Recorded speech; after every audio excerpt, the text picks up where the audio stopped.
Saludos a todos. Quiero comenzar diciendo que estos relatos podrían ser ficción, ya que no tengo pruebas de lo que se cuenta aquí. Sin embargo, todos están basados en experiencias que ustedes mismos han enviado. Queda a su criterio creerlos o no.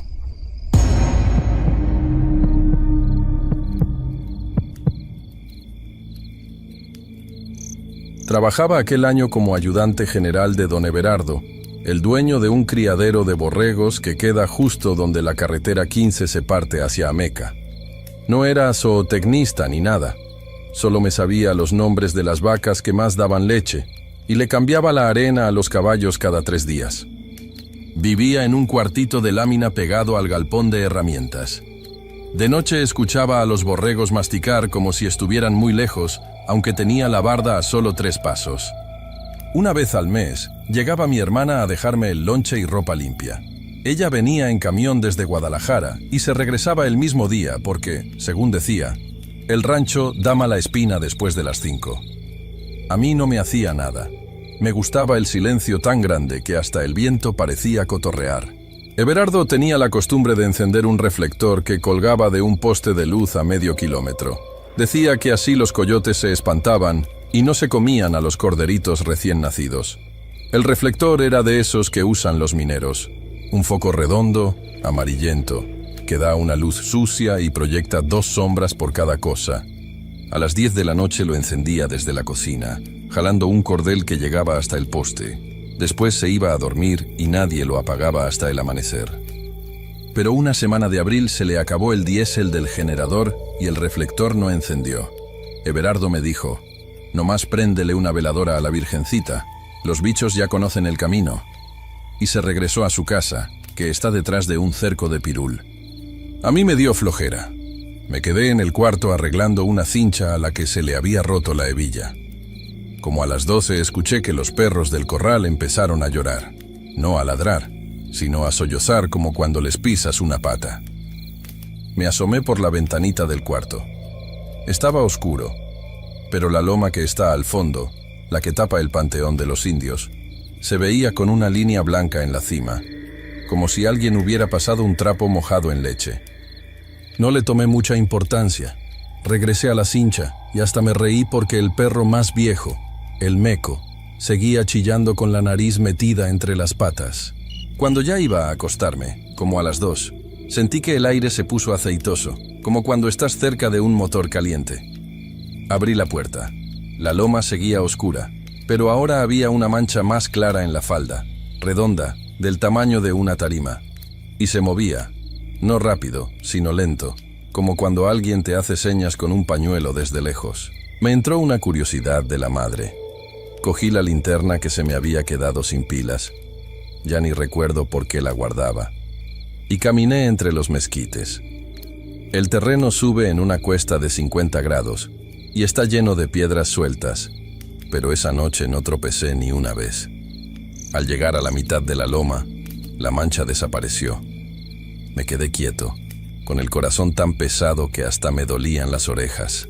De repente vi la luz otra vez. Estaba dentro del panteón, entre las cruces de madera podridas. No era linterna, no era lumbre de cerillo. Era una claridad plana, como la que sale de la puerta de una nevera. Se filtraba entre las tumbas y se me quedaba clavada en los ojos, aunque no la estuviera mirando directo. Me acordé de que mi compadre Jacinto, el que me había recomendado el trabajo, decía que en ese panteón enterraban a los que morían de mal pleito. Gente que se mató por tierras, por celos o por apuestas. Decía que sus cruces no tenían nombre porque los familiares se iban a Estados Unidos y ya no regresaban. La luz empezó a subir y bajar, como si alguien maniobrara un espejo.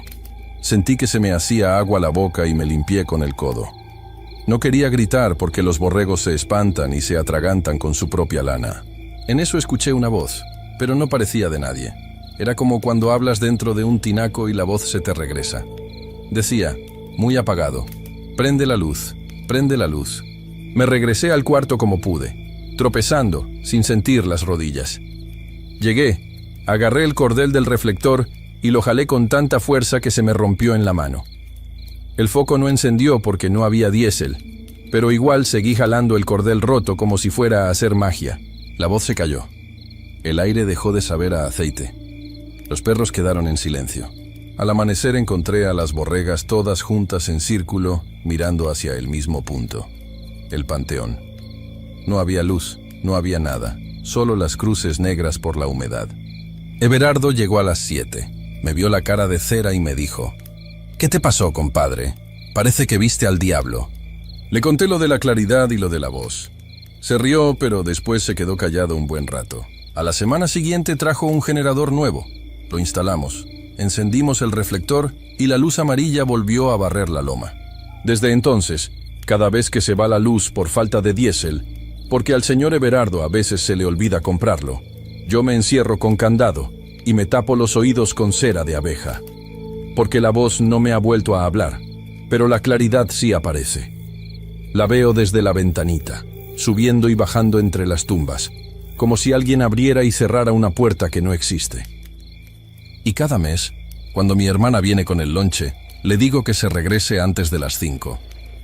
Ella cree que soy precavido. Yo sé que solo tengo miedo de que la luz se le quede pegada en los ojos y ya no quiera irse nunca.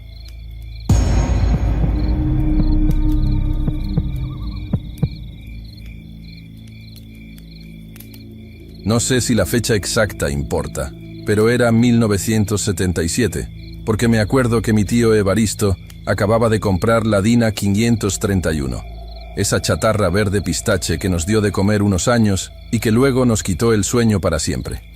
Yo tenía 22 años, estaba chavo, recién juntado con la Lupe y con la necesidad de agarrar cualquier chamba que cayera. Mi tío se dedicaba a los fletes pesados, de esos que nadie quería hacer porque implicaban meterse a la sierra o cruzar brechas donde si te quedabas tirado, ahí te hacías viejo esperando ayuda. Esa vez nos contrataron para llevar material de construcción a un rancho pasando Fresnillo, tirándole ya para el desierto, un lugar que se llama, o se llamaba, La Noria.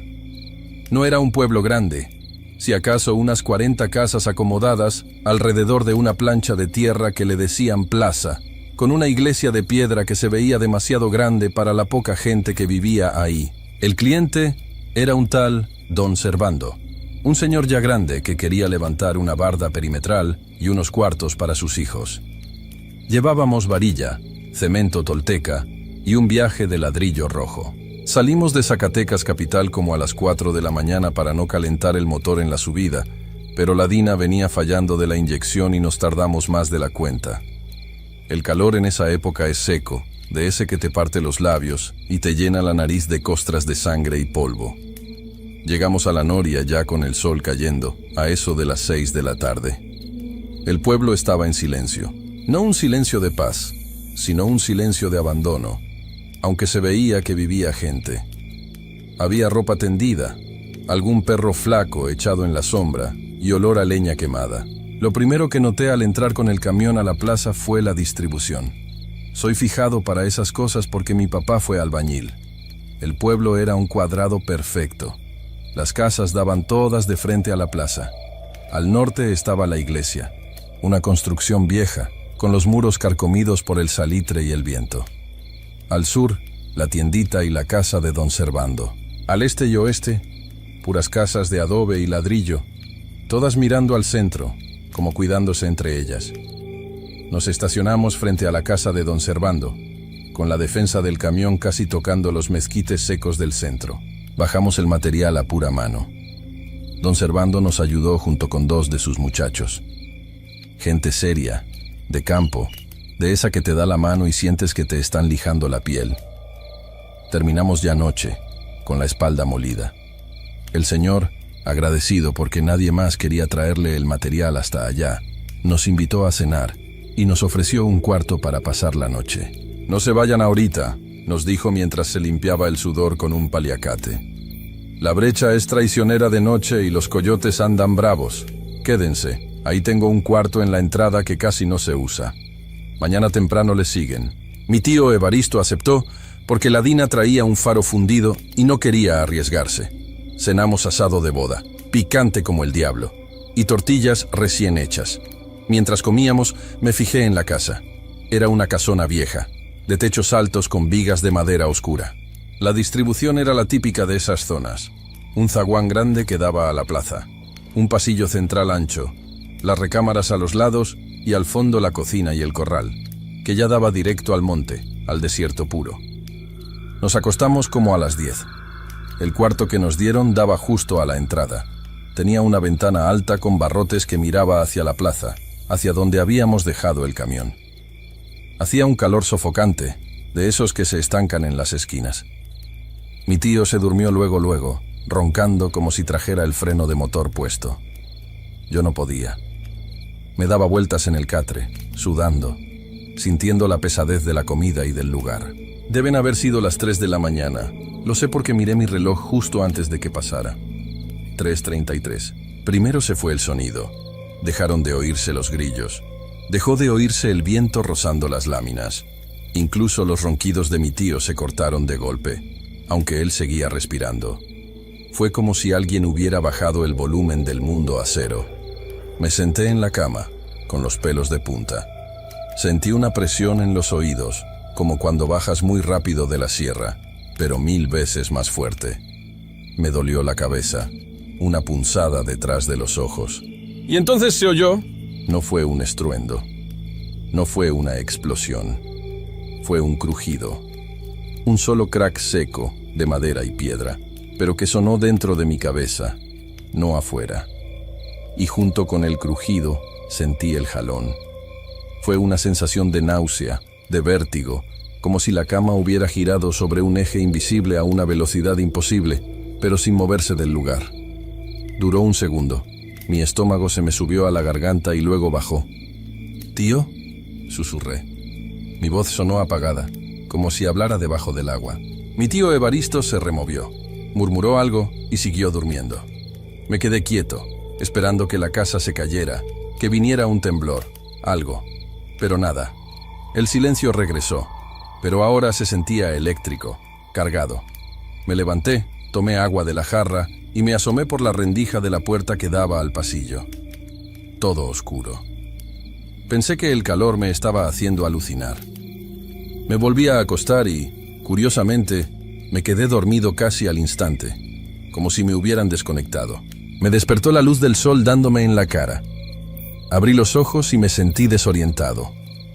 La luz entraba por la puerta del cuarto. Eso no tenía sentido. La puerta del cuarto daba al pasillo interior de la casa, y el pasillo era oscuro. Para que me diera el sol, la luz tendría que atravesar 3 paredes. Me levanté, todavía con las botas puestas. Mi tío ya no estaba en su catre. Agarré mi sombrero y abrí la puerta.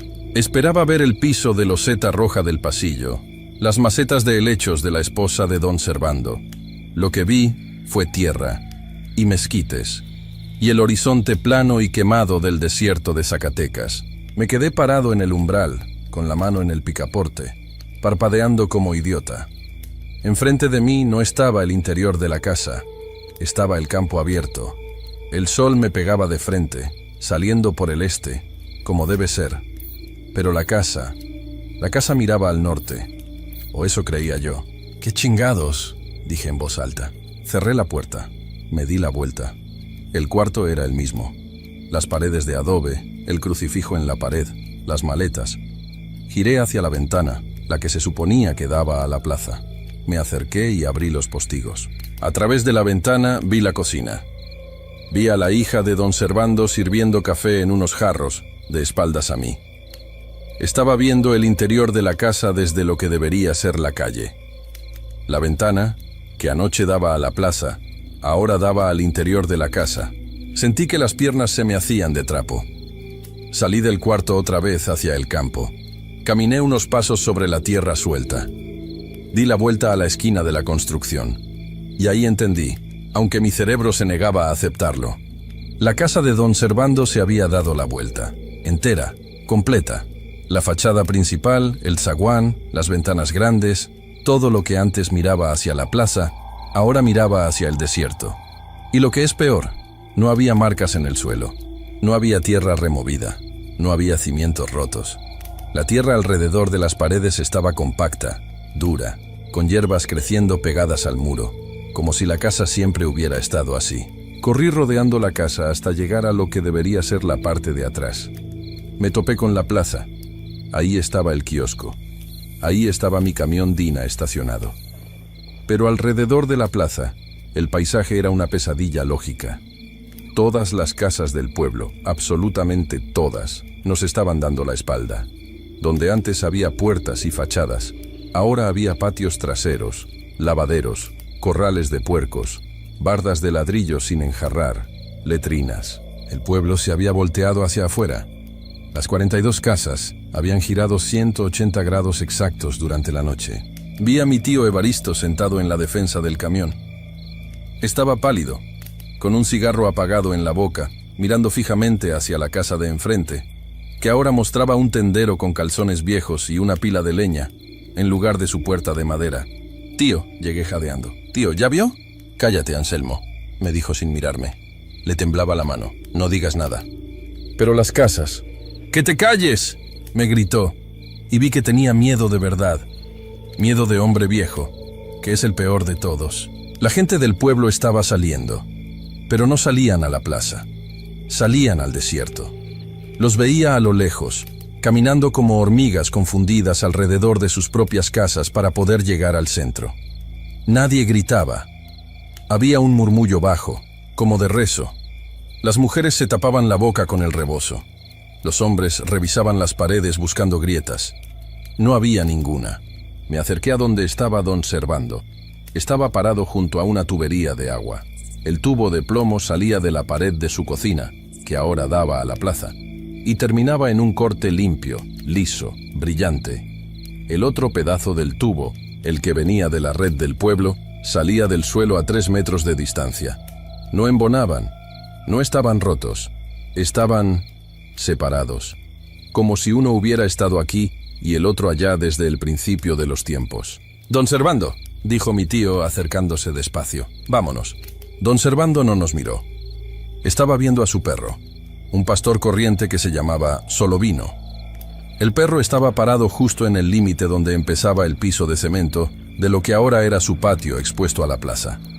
El animal lloraba bajito, con la cola entre las patas y daba reculones. No quería entrar.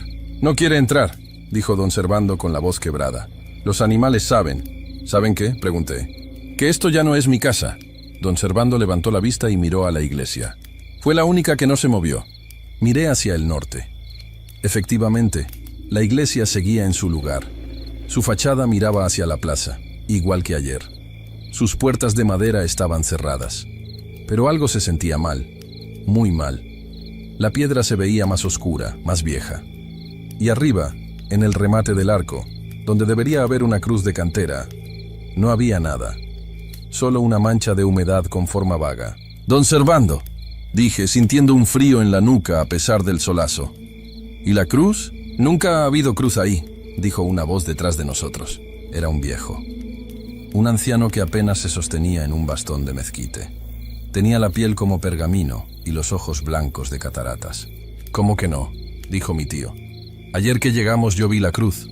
«Usted vio lo que quería ver», dijo el viejo, y escupió un gargajo negro a la tierra. «Esa iglesia está maldita desde el 53. El cura se colgó adentro y nadie lo bajó en 3 semanas. La iglesia se cerró, pero el diablo se quedó adentro». «¿Y por qué se voltearon las casas?», pregunté, casi sin querer saber la respuesta. El viejo sonrió y le faltaban casi todos los dientes. «Porque les dio asco». «¿Qué?». «Anoche salió algo de la iglesia. O entró algo. No sé. Pero fue tan feo, tan contrario a Dios, que hasta los adobes tuvieron miedo. Las casas se dieron la vuelta para no ver. Se taparon los ojos. Giraron para darle la espalda al diablo. Y nosotros nos quedamos adentro». Mi tío tiró el cigarro. «Súbete al camión, Anselmo». «Pero tío, la carga, no nos han pagado». «¡Que te subas, te digo!». Corrimos a la Dina. Mi tío tardó 3 intentos en prenderla porque se le resbalaban las llaves de las manos sudadas. Cuando el motor arrancó, el ruido hizo que varios vecinos voltearan a vernos. Tenían caras de perdidos, de gente que acaba de despertar en otro planeta. Para salir fue un problema. Como las casas estaban al revés, las calles de salida estaban bloqueadas por bardas, chiqueros y alambradas que antes quedaban atrás. Tuvimos que subir el camión a la banqueta, tumbando un poste de luz que no tenía cables, me fijé, no tenía cables conectados a nada, y pasando por encima de un huerto de nopales de la señora de la tienda. El camión rebotaba y crujía. Yo iba agarrado del tablero rezando lo único que me sabía, el Padre Nuestro, pero se me olvidaban las palabras a la mitad. Cuando logramos salir a la brecha y dejamos el pueblo atrás, mi tío le pisó a fondo. El camión iba levantando una polvadera que tapaba todo hacia atrás, pero yo cometí el error de mirar por el espejo retrovisor lateral. No sé si fue la vibración, no sé si fue el polvo, pero vi la iglesia. La vi hundiéndose, no cayéndose, hundiéndose, como si la tierra fuera agua. Vi cómo la torre bajaba, lenta, tragada por el suelo, hasta que solo quedó la punta, y luego nada, solo polvo. Llegamos a Fresnillo sin decir una sola palabra. Mi tío se bajó, vomitó bilis a un lado de la carretera y se puso a llorar como niño chiquito. Vendió el camión a la semana, malbaratado. Dijo que esa Dina traía la mala vibra, que olía a azufre. Yo me metí a trabajar a un taller y no volví a salir a carretera. Nunca supimos qué pasó en la Noria. Nunca salió en los periódicos. Una vez, años después, me topé con un trailero que venía de allá. Le invité una cerveza y le pregunté, haciéndome el desentendido, por el pueblo de la Noria, el de la iglesia vieja. El trailero me miró raro. ¿Cuál Noria?, me dijo. Ahí no hay ningún pueblo, compa. Son puras ruinas. Dicen que ahí hubo un pueblo hace mucho, pero que se lo tragó la tierra, o que se fueron por la sequía. No queda nada, nomás unos cimientos redondos. ¿Redondos?, le pregunté. Sí, raro, ¿no? Como si hubieran hecho las casas girando. Pero no vive nadie. Dicen que ahí espantan, que si te paras ahí a las 3 de la mañana, oyes cómo respira la tierra. Yo no le dije nada. Pagué la cuenta y me fui. Pero hay noches, sobre todo cuando hace ese calor seco de mayo, que me despierto a las 3:33 exactas. Me despierto sudando, con ese vértigo en la panza. Y no me atrevo a abrir los ojos. Me quedo quieto, aguantando la respiración, escuchando, porque me da pánico, me da un terror absoluto pensar que si abro los ojos y miro hacia la puerta, voy a ver el desierto.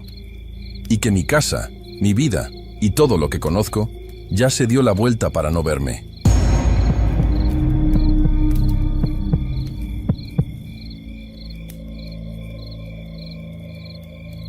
La gente de la Noria decía que el pueblo había sido fundado por un ciego que erró el camino.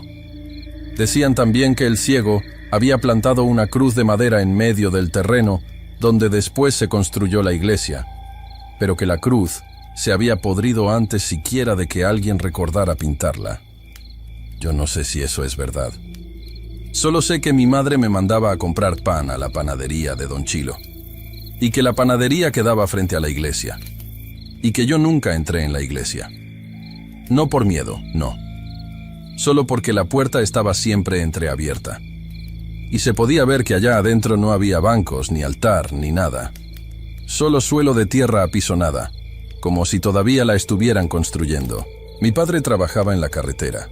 No era ningún ingeniero, solo ayudaba a cargar sacos de cemento cuando la patrulla pasaba para tapar baches.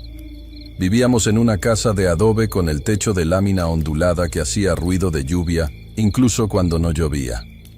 Yo compartía el cuarto con mi hermana, pero ella se casó con un vaquero de Fresnillo y se fue en una camioneta que olía a estiércol de caballo. Después de eso, el cuarto se quedó medio vacío. Mi colchón era de paja y a veces, por la mañana, encontraba una paja fuera de su lugar, como si alguien se hubiera acostado al otro lado de la cama. Yo no recordaba haberme dado la vuelta durante la noche. La Noria tenía 42 casas, contando la de Don Chilo, que también era la panadería, la tienda de abarrotes y el lugar donde se vendía gasolina en botella. La plaza no tenía nombre. Solo tenía un mástil de hierro oxidado, que un día debió haber llevado una bandera, pero nadie recordaba cuál. Los niños jugaban a la ronda alrededor del mástil, pero nunca cantaban. Solo giraban, como si estuvieran siguiendo una música que nadie más oía. Yo tenía 12 años cuando sucedió. No recuerdo el mes. Solo recuerdo que era época de frío, porque mi madre me mandaba usar una chamarra de lana que me picaba en el cuello. Aquella noche me desperté con un ruido seco, como si alguien hubiera soltado un yunque encima del techo. No fue un trueno. El trueno hace ruido de cielo. Eso fue ruido de algo pesado cayendo encima de la casa. Me quedé quieto, con los ojos abiertos, esperando el ruido de nuevo. No vino, pero vino otra cosa, un silencio muy grande, como si el mundo hubiera contenido la respiración. Por la mañana, mi madre me llamó para ir a buscar agua al pozo. No teníamos pozo dentro de casa, así que yo iba hasta el de Don Serapio, que quedaba detrás de la iglesia. Cuando salí, vi que la puerta de mi casa ya no daba a la calle.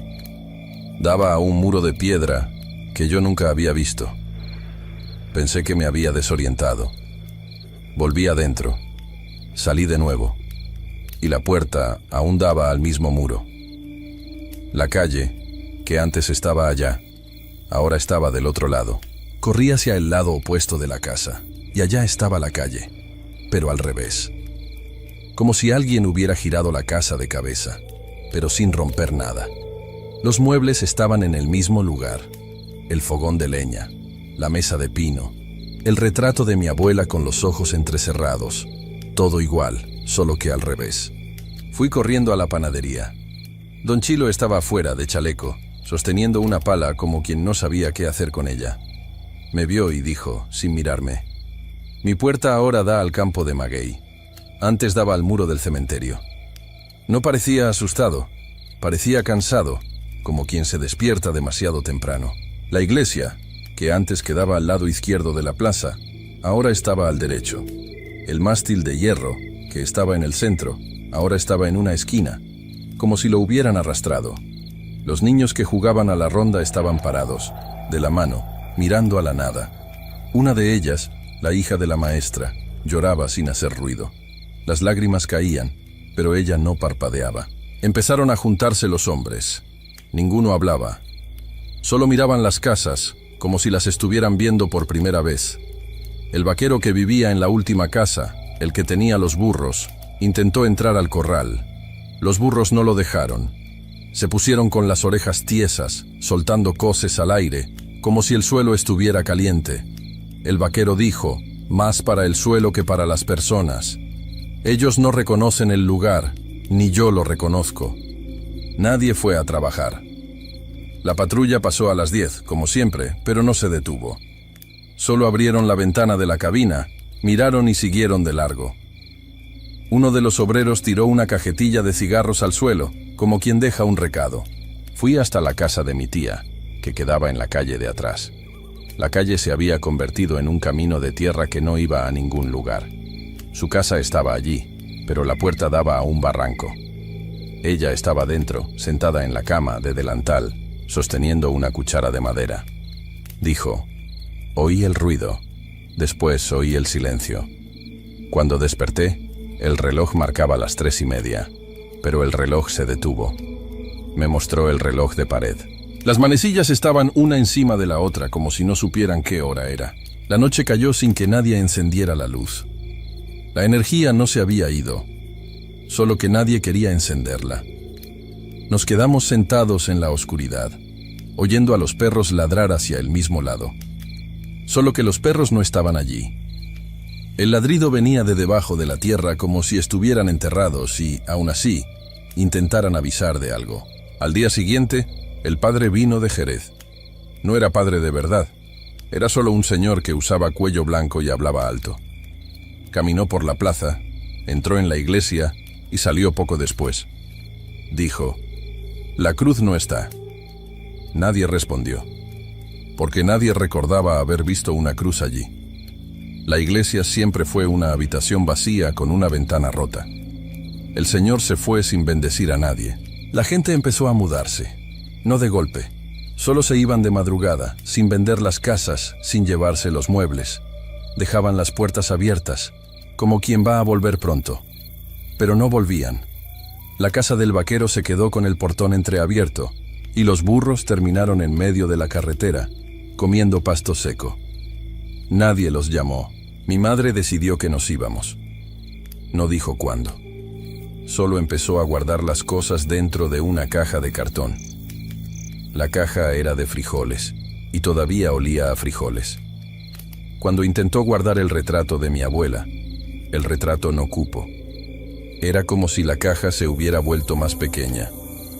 Dejó el retrato sobre la mesa, de cara a la pared. Dijo, si ella no quiere ver, que no vea. La noche anterior a la partida, no dormí. Me quedé oyendo el techo crujir, como si alguien estuviera caminando encima. Pero no eran pasos de gente. Era el sonido de la casa intentando recordar cómo era antes.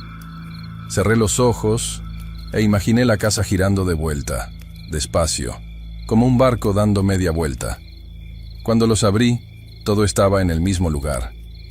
Pero yo sabía que no era lo mismo. Por la mañana, mi madre me llamó. La caja estaba medio vacía. Dijo que no hacía falta llevarlo todo.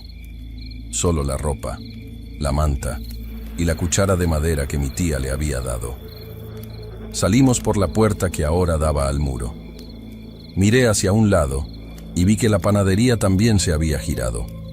El letrero de pan ahora estaba escrito al revés. Don Chilo estaba allá adentro, de espaldas, como si todavía estuviera esperando al primer cliente del día. La carretera estaba allí, pero no era la misma. La carretera era plana, pero parecía que subía. Caminamos. No miramos atrás, pero sentí, como quien siente olor a lluvia, que la casa se había quedado. No por dentro. La casa se había quedado por fuera. Como si hubiera aprendido una nueva forma de existir y ya no necesitara de la gente. Nunca más supe de La Noria. Cuando le pregunté a un camionero, años después, me dijo que no existía ningún pueblo con ese nombre en el mapa. Dijo que tal vez yo había confundido el nombre. Tal vez. Pero yo recuerdo el olor del pan de Don Chilo, la tierra apisonada de la iglesia, el sonido de los burros que no entraban al corral. Y recuerdo que, cuando era niño, jugábamos a la ronda alrededor del mástil, y la ronda siempre se detenía en el mismo lugar, como si la música se hubiera acabado antes siquiera de empezar. A veces, todavía oigo el ruido. No es siempre. A veces es de noche, cuando el reloj de aquí de casa deja de funcionar. Entonces recuerdo que las 3:30 no es una hora. Es una manera de la casa recordar que todavía sabe girar.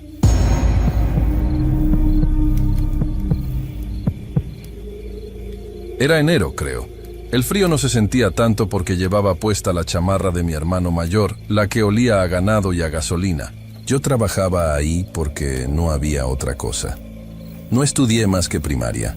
Mi mamá decía que con eso ya podía leer los precios de la tienda y firmar el acta de defunción cuando llegara el momento. La carretera 45 estaba a 2 pasos del pueblo. Santa Rita se llama, pero nadie le dice así. Decimos el pueblo, nada más. Está entre los cerros, donde el asfalto se acaba y empieza el polvo. Esa noche cerré la cantina a las 12:30. Mi tío se había ido antes, como siempre, dejándome solo con los clientes que no querían irse. Uno de ellos, el Chuy, se quedó dormido boca abajo sobre la mesa. Lo dejé ahí, no era mi problema. Salí con la luz del celular porque la lámpara del poste estaba fundida hace meses. El camino a mi casa era derecho, pero me gustaba dar la vuelta por el cerrito donde antes estaba el molino. No sé por qué. Tal vez porque ahí no había nadie y podía orinar tranquilo. Eso hice. Me subí un poco por la loma, me bajé el cierre y oriné contra una piedra. El viento me cortó la cara, escuché un relincho. No era normal. Los caballos del rancho de don Aurelio estaban todos amarrados después de las 8, y ese relincho sonó muy cerca, como si estuviera justo detrás de mí. Me volví, no vi nada, pero escuché los pasos, lentos, como si el caballo caminara sobre las piedras sin querer hacer ruido. Me subí el cierre y bajé corriendo. No sé por qué corrí. Solo sentí que no debía quedarme. Cuando llegué a la casa, mi mamá ya estaba dormida. Me quité los zapatos llenos de polvo y me metí a la cama con la ropa puesta. No pensé en el caballo. O sí, pero no quería. Al día siguiente todo estaba normal. Me levanté a las 6, como siempre. Desayuné frijoles de la olla y me fui a la cantina a barrer. Ahí fue cuando me di cuenta de que faltaba una botella de mezcal. No era raro, A veces se robaban una, pero esa botella estaba atrás del mostrador, donde nadie llega sin que yo vea, le dije a mi tío. Me miró feo y dijo que la había vendido él mismo. No le discutí. La noche siguiente volví a cerrar solo. Esa vez no había nadie dormido. Salí más temprano, como a las 12. Cuando pasé por el cerrito, volví a orinar. Y volví a escucharlo.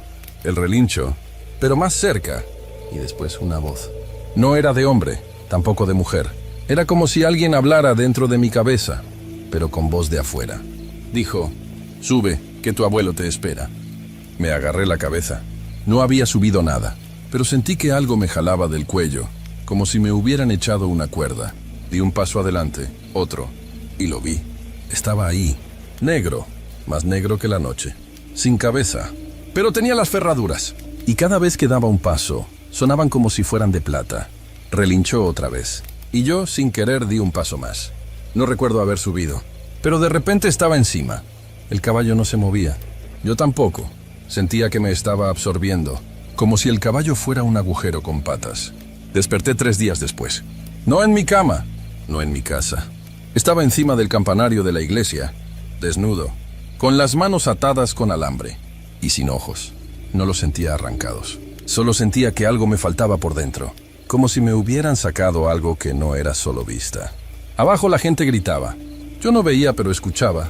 Una viejita lloraba. Un niño preguntaba por qué yo tenía una herradura marcada en el pecho. No sentía dolor, solo frío. Después vino la ambulancia. Y la policía. Y mi mamá que no habló. Solo me tocó la cara y se fue. Nunca más volví a Santa Rita. Me llevaron a Durango Capital. Un centro de rehabilitación, dicen. Pero yo no estoy roto, solo vacío. A veces, en la noche, escucho el relincho otra vez. No afuera. Adentro. Como si el caballo todavía estuviera galopando por mi cabeza, que ya no es mía. ¿Y la voz? Esa voz que no es voz. Sigue diciendo, tu abuelo te espera. Pero mi abuelo murió antes de que yo naciera. Y nadie me ha dicho cómo se llamaba.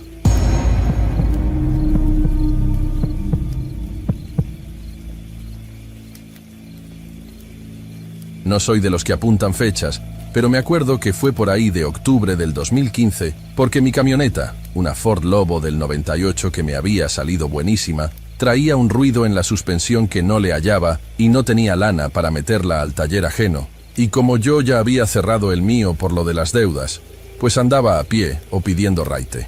La cosa es que nos fuimos a El South. No porque quisiéramos campo, ni aire fresco, ni esas tonterías que dice la gente de ciudad cuando quiere justificar que están quebrados. Nos fuimos porque la renta en la Chihuahua capital nos estaba comiendo vivos, y un primo de mi esposa, el Beto, salió con que conocía una casa allá por el entronque, metiéndose unos kilómetros hacia adentro, que nos la dejaban casi regalada. Yo le dije a Marisa que no, le dije, negra, ¿qué vamos a hacer allá? Yo reparo aires, allá es puro nogal y gente que se arregla sola, pero ella estaba necia, que las escuelas eran más tranquilas, que los niños, que Tonio se me estaba juntando con malandros en la colonia. Bueno, ya sabes cómo se ponen las mujeres cuando se les mete una idea de protección. Total que fuimos a verla. El camino es pura terracería después de la carretera. Polvo de ese fino, que se te mete hasta en los dientes nomás de respirar. La casa era vieja, de adobe, pero enjarrada de cemento gris, sin pintar. Tenía un cerco de alambre de púa medio caído, y un patio grandísimo lleno de hierba seca y chatarra de otros tiempos. Lo único que me gustó fue que tenía un tejabán grande donde podía meter herramientas si me salía algún jale. El dueño ni fue. Nos dio las llaves el Beto. Dijo, ahí se acomodan, nomás no le muevan mucho a la instalación eléctrica porque es de las viejas, de tapones. Nos mudamos un martes. Me acuerdo del calor. Seco, de ese que te tuesta la piel pero no sudas. Cargamos la Lobo prestada de mi cuñado hasta el tope.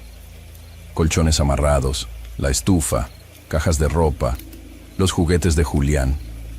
Julián tenía 6 años apenas. Tonio tenía 14 y venía con una jeta que le llegaba al suelo, sin quitarse los audífonos, pateando piedras cada que bajaba una caja. La casa por dentro olía a encierro, a humedad vieja, aunque afuera el sol partía las piedras. Tenía 3 cuartos. Una cocina amplia con azulejos quebrados y un comedor. El comedor era lo raro. Era un cuarto añadido. Se notaba porque el piso era diferente, de loseta roja, y era demasiado grande para la casa. En medio había una mesa. No la trajimos nosotros, ya estaba ahí. Una mesa de madera oscura, pesada, de esas que necesitas 4 hombres para moverla 1 centímetro. Tenía 8 sillas de respaldo alto, también de madera, con el asiento de cuero que ya estaba todo reseco y cuarteado. «Esa mesa se queda», dijo Marisa. «No tenemos mesa, Rogelio, y la nuestra de plástico se rompió en la mudanza». A mí me daba igual. Lo que quería era terminar de bajar las cosas y ver si agarraba señal el celular. No agarraba. Los primeros días fueron de pura talacha. Limpiar, sacar arañas, matar alacranes. Salieron como 4 alacranes güeros nomás de barrer la cocina.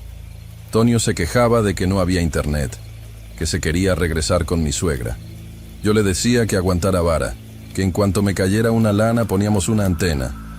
Julián, el chiquillo, era el único contento. Se la pasaba corriendo en el patio, juntando piedras o palos. La primera cosa rara no fue visual, fue el olor. Llevábamos una semana ahí. Ya nos habíamos acomodado. Yo había conseguido unas chambitas arreglando tractores en los ranchos vecinos. Nada fijo, pero salía para la comida. Esa tarde llegué asoleado, con grasa hasta en las orejas. Marisa estaba en la cocina haciendo tortillas de harina. Olía rico, a comida, a hogar, pero cuando pasé por el pasillo que daba al comedor para ir al baño, me pegó un tufo. Olé a hierro, como cuando cortas un tubo oxidado con la pulidora y saltan las chispas, pero mezclado con algo dulce. Como a carnicería cuando no han lavado el piso. Me paré en seco. ¿Compraste carne?, le grité a Marisa. No, hice papas con queso, me contestó desde la cocina. ¿Por qué? Huele a sangre. Ella se asomó, secándose las manos en el mandil. Se acercó a donde yo estaba. Olfateó. Yo no huelo nada, Rogelio. Ha de ser tu ropa, vienes todo sucio. Me quedé viendo la puerta del comedor. Estaba cerrada. Nosotros no usábamos ese cuarto. Comíamos en la cocina, en una barrita que improvisé con unos banquitos. Esa mesa grande y oscura no nos gustaba. Se sentía fría. No sé. No nos sentábamos ahí. Me metí a bañar y se me olvidó. El cansancio te hace olvidar muchas cosas. Esa noche desperté porque tenía sed. Hacía un calorón. El aire acondicionado de ventana que pusimos en el cuarto hacía más ruido que lo que enfriaba. Me levanté en calzones buscando agua. La casa estaba en silencio absoluto. De ese silencio de campo que te zumba en los oídos. Cuando pasé por la sala, escuché algo. Fue un arrastrón, cortito. Me detuve. El corazón se me aceleró a lo menso. Pensé, ya se metieron. Porque en esos rumbos, aunque dicen que es tranquilo, siempre hay mañosos o gente buscando qué robar. Me fui quedito a la cocina. Agarré un cuchillo cebollero que habíamos dejado en el escurridor. Esperé. Otro arrastrón. Venía del comedor. Era sonido de madera contra loseta. Como si alguien empujara una silla para sentarse. Me pegué a la pared. Tonio dormía en el otro cuarto con Julián. Marisa roncaba despacito en el nuestro. Estaba solo. Empujé la puerta del comedor de un golpe, prendiendo el foco al mismo tiempo. El foco era de esos ahorradores que tardan un chingo en prender bien. Así que al principio todo se veía medio azuloso, medio en penumbra. No había nadie. Pero las sillas no estaban pegadas a la mesa como las habíamos dejado. Estaban separadas, las 8, como si 8 personas se acabaran de levantar o estuvieran a punto de sentarse. Estaban giradas un poco hacia la cabecera. Y la mesa. Me acerqué con el cuchillo temblando en la mano. Sobre la mesa había platos que no eran nuestros, eran de barro, viejos, despostillados. 8 platos. Y en cada plato había un trozo de carne. Pero no era carne cocida, era carne cruda, roja, brillante, babeando sangre sobre el barro. Parecían vísceras o recortes de res, llenos de nervios y grasa amarilla. Olía que te tumbaba, ese olor metálico, caliente. ¿Pero qué chingados?, susurré. Me quedé viendo la carne. No había moscas. Eso fue lo que más me erizó la piel después. Con el calor que hacía, con las ventanas sin mosquitero bien puesto, debería haber un enjambre de moscas. Pero nada. La carne estaba ahí, sola. Fui a despertar a Marisa. No quería, pero no sabía qué hacer. Negra, ven. Ella se levantó asustada. Cuando vio la mesa, se tapó la boca para no gritar. ¿Tú hiciste esto?, me preguntó con los ojos pelados. ¿Estás loca? ¿Cómo voy a hacer esto? Pensé que tú, no sé, que habías descongelado algo y te volviste sonámbula o qué sé yo. Esos platos no son míos, Rogelio. Nos quedamos ahí parados, viendo la cena de nadie.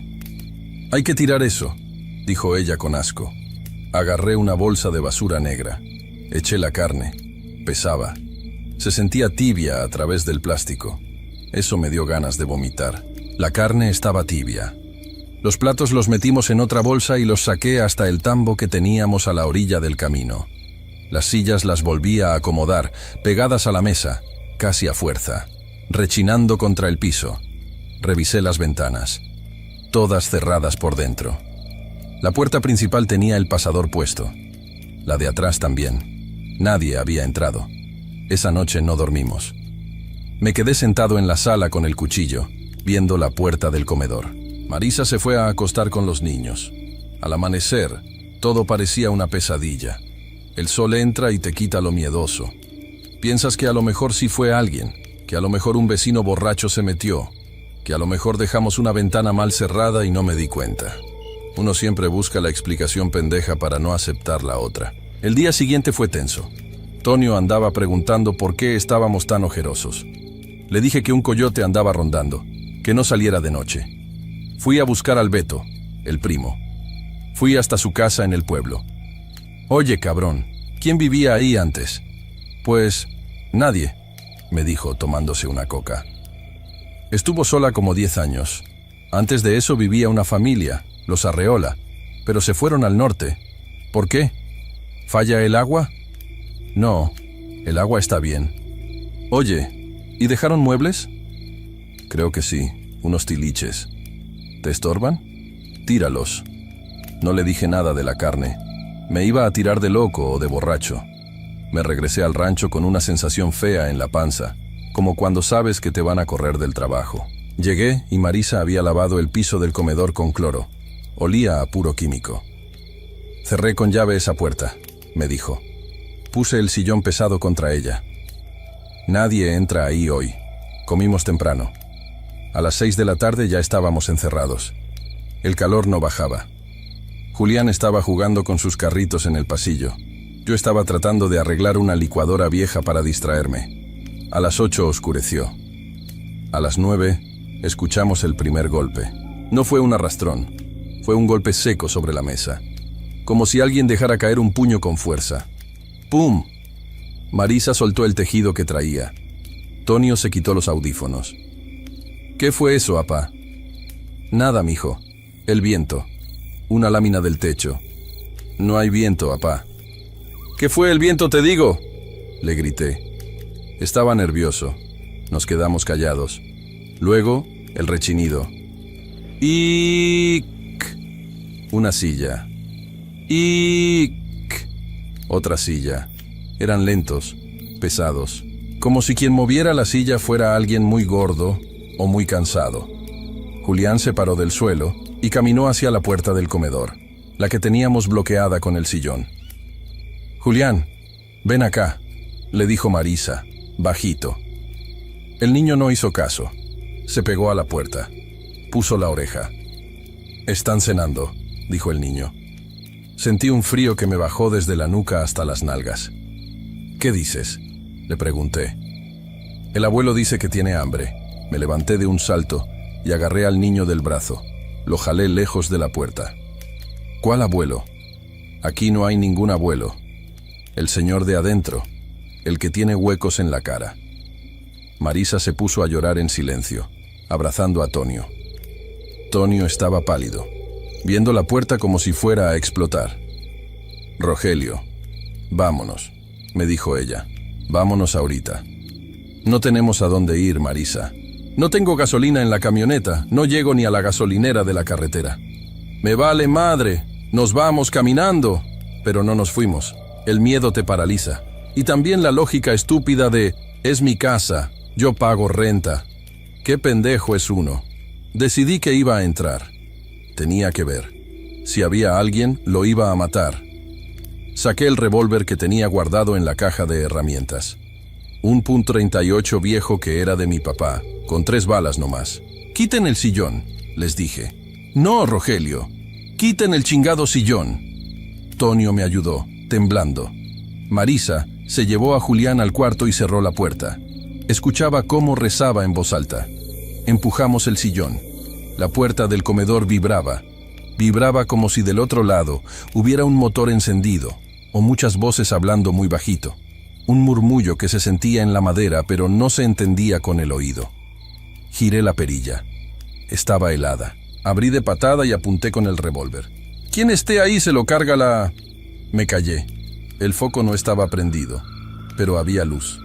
Una luz fea, amarillenta, como de velas malas, pero no había velas. La luz parecía salir de las paredes mismas. La mesa estaba puesta otra vez. Los mismos platos de barro, pero esta vez no había carne. Me acerqué despacio. Tonio se quedó en el marco de la puerta, llorando del miedo, pero sin moverse. Los platos estaban vacíos de comida, pero llenos de costras. Era sangre seca, negra, embarrada. Y en el centro de cada plato, escrito con el dedo, raspando la costra de sangre, había nombres. Leí el primero, el de la cabecera, Rogelio. El de la derecha, Marisa. El de la izquierda, Antonio. Y el de junto, el pequeñito, Julián. Los otros 4 platos tenían nombres que no conocía. Efraín, Socorro, Guadalupe, Inés. Las sillas se mecían. No mucho. Solo un poquito, adelante y atrás, como si las personas sentadas estuvieran impacientes. Pero no había nadie. Solo el movimiento y el rechinido rítmico. Cric, cric, cric. Y el olor. Ahora olía a podrido, a intestino roto. Entonces escuché la voz. No vino de la mesa. Vino de la esquina, donde la sombra era más espesa. Falta la sal, dijo una voz rasposa, húmeda, como si tuviera la garganta llena de flemas o de tierra. Giré el arma hacia la esquina. ¡Salgan!, grité. Disparé. El balazo sonó sordo, como si disparara bajo el agua. Le di a la pared. Cayó polvo. En ese momento, Julián, que se le había escapado a su mamá, entró corriendo al comedor. Pasó por debajo de mis piernas. «Abuelo», gritó el niño feliz. Corrió hacia la silla vacía, la que estaba frente al plato con su nombre. Vi cómo la silla se giraba sola para recibirlo. Vi cómo el niño levantaba los brazos para que lo cargaran. Y vi algo. No fue una persona completa. Fue como una mancha, como cuando te encandilas y ves borroso. Una forma gris, alta, que se inclinaba sobre mi hijo. Y le vi la cara, o lo que Julián decía que era la cara. No tenía ojos. Tenía 2 agujeros negros, profundos, que goteaban algo espeso. Y la boca no tenía labios. Eran los dientes pelados, amarillos, largos, sonriendo en una mueca eterna porque no tenía piel que la cubriera. «Julián», me lancé sobre él. Lo agarré de la cintura justo cuando el niño estaba por sentarse en las piernas de esa cosa. Sentí un frío que me quemó los brazos, como si hubiera metido las manos en nitrógeno líquido. Julián pataleaba. «Suéltame, apá. Quiere cenar. Dice que tiene hambre». «Vámonos», le grité a Tonio. Tonio reaccionó. Agarró a su hermano de un pie y yo del cuerpo, y lo arrancamos de ahí. La silla se volcó con violencia. La mesa entera retumbó. Los platos saltaron y se quebraron en el piso. Crash. Y entonces, los gritos. No gritos de miedo, gritos de dolor. Gritos de muchas personas quemándose o siendo destazadas. Llenaron el cuarto. Salían del piso, del techo. ¡Ay! ¡Duele! ¡Quema! Salí corriendo con el niño en brazos. Marisa ya estaba en la puerta de la calle con las llaves de la camioneta en la mano, pálida como un papel. ¡Súbanse!, gritó ella. Salimos al patio. La noche estaba clara, había luna, pero la casa rugía. Se oía como si las paredes se estuvieran doblando. Nos subimos a la Lobo. No prendía. «Dale, Rogelio, dale», lloraba Marisa. «Está fría», le grité dándole al llavazo. El motor tosía. Chuc, chuc, chuc. Miré hacia la casa. En la ventana del comedor, a través del vidrio sucio, los vi. Ahora sí los vi. Eran 8 sombras paradas, mirando hacia afuera. No tenían facciones claras, pero se notaba que estaban mal. Uno tenía la cabeza colgando hacia un lado, como rota. Otro no tenía brazos. Y el del centro, el más alto, el abuelo, tenía esos huecos negros en la cara clavados en nosotros. Levantó una mano de hueso y pellejo, y saludó. El motor rugió, arrancó. Metí primera y salí patinando llanta, levantando una nube de polvo que tapó todo. Casi me llevo el cerco de alambre. Manejé como loco por la terracería. Los amortiguadores golpeaban como si se fueran a partir, pero no le aflojé. Tonio iba vomitando por la ventana. Marisa rezaba el Ave María a gritos. Julián iba callado, sentado atrás, mirando por el vidrio trasero. «Ya no nos siguen», dijo Julián, muy tranquilo, cuando llegamos al asfalto de la carretera a Chihuahua. Bajé la velocidad, pero no paré. «¿Qué viste, mijo?», le preguntó Marisa llorando. «Al abuelo. Dijo que qué lástima». «¿Qué lástima qué?», pregunté yo, viendo por el retrovisor, esperando ver luces o algo. «Que qué lástima que nos fuimos, que la carne ya estaba lista, y que yo estaba muy tiernito. Llegamos a la ciudad a las 4 de la mañana. Nos estacionamos afuera de un Oxxo, y ahí nos quedamos hasta que amaneció. Nadie habló. Nunca volvimos por las cosas. Se quedó todo. La ropa, la estufa, los colchones, la herramienta. Todo. Le hablé al Beto 2 días después. Le dije que nos habíamos ido, que se quedara con todo lo que había ahí si quería, pero que yo no ponía un pie en ese rancho. «¿Qué pasó, primo?», me preguntó, medio burlón. «Nada, no nos hallamos». No le quise decir. ¿Para qué? Meses después, me enteré por otro conocido que el Beto fue a sacar las cosas para venderlas. Dicen que entró y encontró todo empacado. No en cajas. Dijo que la ropa de nosotros, la de los niños, la de Marisa, estaba toda puesta sobre la mesa del comedor, doblada perfectamente. Y encima de cada montoncito de ropa había un hueso de animal, limpio, blanco. Yo no sé.